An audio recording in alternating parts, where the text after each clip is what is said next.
Good morning, good afternoon, good evening, guys. This is where I ended my previous video, where I'm going to start this one because I have some explaining to do. Like I ended my last video, I'm in Manitoba right now. Why am I in Manitoba, you ask? Well, let me tell you. Spencer and I had this British Columbia trip planned for a couple months now. We were going to go to the Fraser River out in Chilliwack and catch some giant white sturgeon. The original plan of the trip was that Spencer was going to drive over to the Fraser River out in British Columbia. What day were you going to drive? Friday morning. Okay, so today is Thursday. He was originally going to drive tomorrow morning. I was going to fly into Vancouver on Tuesday, fish Wednesday, Thursday, and then leave Friday to Dallas. Our original plans fell through. The boat we were going to use, that plan fell through. So we were kind of stuck. Spencer and I both really wanted to do this trip. I have never seen British Columbia, and it's just a beautiful part of, I was going to say the country, but that's not the country. It's just a beautiful part of North America that I had not seen yet. So what was the audible? It was a big time pivot. So our audible was last night we drove to my buddy Jay Seaman's house where he gave us some nice sweatshirts, as you can see. Yeah, we're twinning right now. We picked up Jay's boat this morning. Jay's going to fly in to Vancouver on Monday, fish this Monday, Tuesday, Wednesday. Chris and I are going to fish Saturday, Sunday, Monday, Tuesday, Wednesday. Leave Wednesday night, drive all the way through the night to get back to Minneapolis, where we're going to then go to Dallas for like 4 days to do some MTB stuff. So yeah, that's it. Have a big drive ahead of us. We drove 6 hours last night to Jay's house in Winnipeg here, and now we are going to embark on a 22-hour and he told me about this plan that we could use, that Jay was kind enough to use his boat. He told me about this like, what, 1 o'clock? I booked the flight at 4, got on the flight at 7, and we started driving here, got here at 4 a.m., and now we're about to drive 1,100 miles one way. A long ways, with a kind of a sketchy trailer. Yeah, and look at this trailer, guys. We're good. Do we get some air in the tires? That's Jay. That's Jay Seaman. Meet Jay Seaman. What up? Jay, have you been in like John or Alex's videos? What'd you say? Have I ever been on them? Yeah, have you been? Been on Alex's? I haven't been on any of John's. You've met John though. We filmed with John. This boat has been to Falcon Lake on the Texas-Mexico border. It's been to the Fraser River before. It's been to the Great Lakes. This thing has done way more than I ever expected, so may as well bag it for one more trip. So we're a little worried about our bearing and tire situation. I think we're going to get the bearings replaced on this thing. For sure going to get another tire because we only have 2 tires on the 2 that are on there. But we think we're good. We just want to be safe and kind of proactive, if you will, about the bearings, just because, you know, if you blow a bearing. If we blow a bearing on the way to British Columbia, we're canned. We're done. That's the trip. That's it. That's all she wrote. We have a giant umbrella. Take a look at that. Oh yeah. That's going to get some airtime this week. That's going to be huge. Literally huge. That's going to allow me to film a lot of times because I expect it to be raining a lot. Let's get on the road, eh? Get these bearings figured out. Yeah, let's go to Bearing Town. Altoona, rolling out. Brand new tires. Brand new tire. Yeah, brand new. 1 or 2? 1 tire. And Buddy checked the bearings. Bearings are good. We just got to check by a shop. He said that 1 tire was basically ready to go. Did they put 2 new tires on or just 1? 1 new tire. So now we have 2 spares. I feel a lot better about our situation now. Yeah, I feel a lot better for the 1,100 mile, 22-hour drive. There's not going to be much interesting stuff in the first half of this drive. Manitoba, Saskatoon, that's what it is. It's mostly just flatlands, but this is a sight to see. I want to know who's eating all this hay. Who is eating that? That is all, I would assume, hay for livestock, but that is unbelievable. That's got to be like $2 million worth of hay. The camera doesn't do it justice how huge that pile is. That's like buildings. That's like industrial building size hay. It's like 4 stories of hay. Sightseeing in Manitoba. Yeah. Nothing better. Flat Manitoba. Good morning, guys. It's now the following day. Got a little bit of an update for you. It is snowing now. It is winter time. We are in...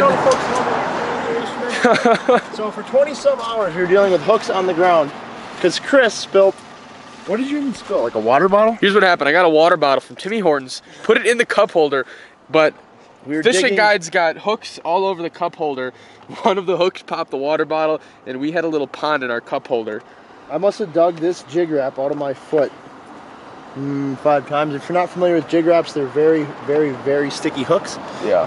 And they will hook anything and everything. I had my fair share as well. So now that our cup holder's dry, we're going to put these in here for the next, what, probably 6 months, I bet. Oh yeah. They'll never leave. Ready to go, Chris? I'm ready. Let me... This beautiful town of Banff, Alberta.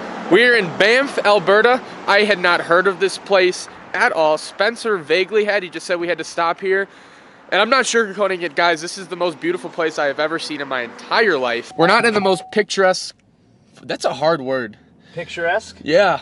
We're not in the most picturesque section of this town. It's basically a valley town in the foothills of the Rocky Mountains up in Alberta. And wow, is it a super nice resort, like ski town. It's got a bunch of hot springs. There's just super nice hotels everywhere. All the architecture is crazy. I can't believe I'd never heard of this town before. It's like I'm in Hogwarts from Harry Potter. You guys will see in a second here if I can capture some cool buildings, but we got in last night and it was just mind-blowing. I didn't want to pick up the camera until it was actually bright outside and I can show you guys what I was looking at. And we're the only boat in town right now with a boat behind us. I can guarantee you that. Scar. Wow, look at this. Wow. Wonder where the best place to eat is. Well, there's a hot tub up there at that little resort. That's kind of neat. Did you see the moose? There's a moose on the loose. We actually did see a moose last night too, but the whole it's crazy because the camera's not going to do it justice just how tall and amazing these mountains are. Camera's going to try, but last night we drove from a little bit south of Winnipeg. We drove west to, what was the first big town? Calgary, I think. No, Regina. We went to Regina, then we went to, where was the next big town? Like, there really wasn't many big towns. I think we went from there to Calgary. Yeah. And then once we got west of Calgary, it started getting a little hilly, and then all of a sudden out of nowhere, we were in massive mountain canyons, and these are all like snow-capped peaks. I'm from Chicago. I've never seen any of this before, so this is just absolutely incredible. I mean, this whole town is just surrounded by giant mountains. Do you want to go to Roots, Canada? I just want to get food. So Spencer and I just had breakfast. We're about to check out some waterfall in this town, hopefully get some cool shots of the mountains and all that, and then make our way the final leg of the journey to Chilliwack. Oh, that river's not much of a river. There's not much going through there. There's that hotel. Look at that hotel over there, folks. That's oh like my, Hogwarts. Yeah, that's Hogwarts. The water is blue down there. I need to find a way to get down there or fly the drone or something. This is seriously the prettiest area I have ever seen. I gotta get a good view of that river. And look at this. Dude, is this real? I don't know. Is this real? I need to go down there.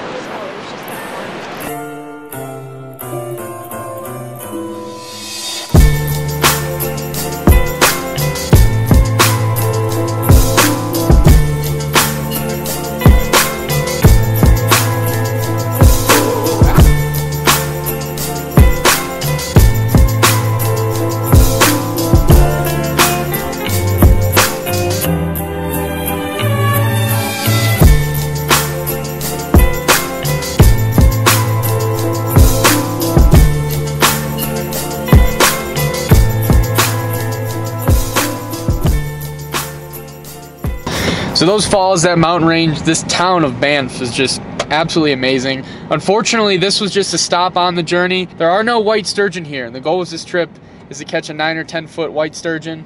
So we're gonna have to say goodbye to Banff after like 10 hours of being here, but I will be back. This place is just magical. I can't believe I've never heard of it before. I can't put the camera down. Everything just looks like the most picturesque stuff I've ever seen. Look at this.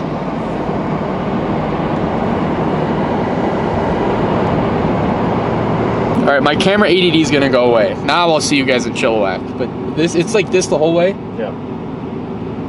Mountains, yeah, I don't know what it's gonna be warmer once we're on the other side of BC. It's cold by the here. yeah, like, really cold here.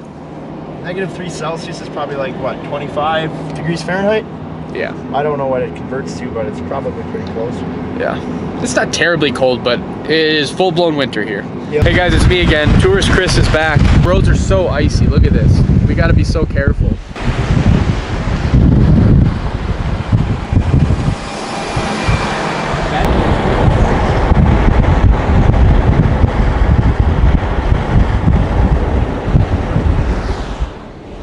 I can't get over the beauty of this place. It's incredible. We got to be careful though.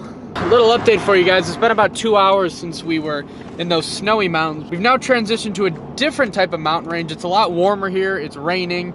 This is the typical British Columbia, right? Where it's just like really rainy and green. Big mountain still. It's really pretty. It's just a lot different. We're getting a lot closer to Chilliwack. We've got about 4 hours left, 275 miles. We're so close. We're close as we've ever been. Put it As that way. close as we've ever been. Yeah, we the problem is we need to make it to a tackle store because we have, I'm not sure if I've stressed this point enough. You have a decent understanding about these fish. You at least have wanted to do this for a while. I wasn't even quite sure what a white sturgeon really was. I have no idea what to target them. I know we use salmon roe, but we are pretty clueless. We are going off on our own. Jay's gonna meet us on Monday. He's given us some tips. He did it a couple of years ago, but other than that, we're pretty much going on our own. No guide knowledge, nothing like that. We have to go to a tackle store and buy all the gear for it, and unfortunately that tackle store closes at like 5:30 today. It opens at 7:30 tomorrow, but if we miss the 5:30 time today, then we'll just have to wait until tomorrow to get the gear. But we cannot wait to hit the water, so hopefully we can get there by 5:30, get the gear, and then hit the water well before sunrise, eh? We made it. Just got to the hotel. We made it to Chilliwack. After eating, we made it to Chilliwack. We're wiped. We're canned. We left Minneapolis 48 hours ago to get here. We were finally here. Tomorrow morning starts the fishing videos, starts the sturgeon hunt. We got 5 days up here, and our plan is to catch a big one. Thank you guys for tuning into this episode. I don't typically do travel vlogs, but we literally crossed the entirety of Canada, saw so many absolutely beautiful areas I had to make a video of and share it with you guys. Next 5 videos, hopefully 5, are all going to be fishing and hopefully filled with some big giant sturgeon.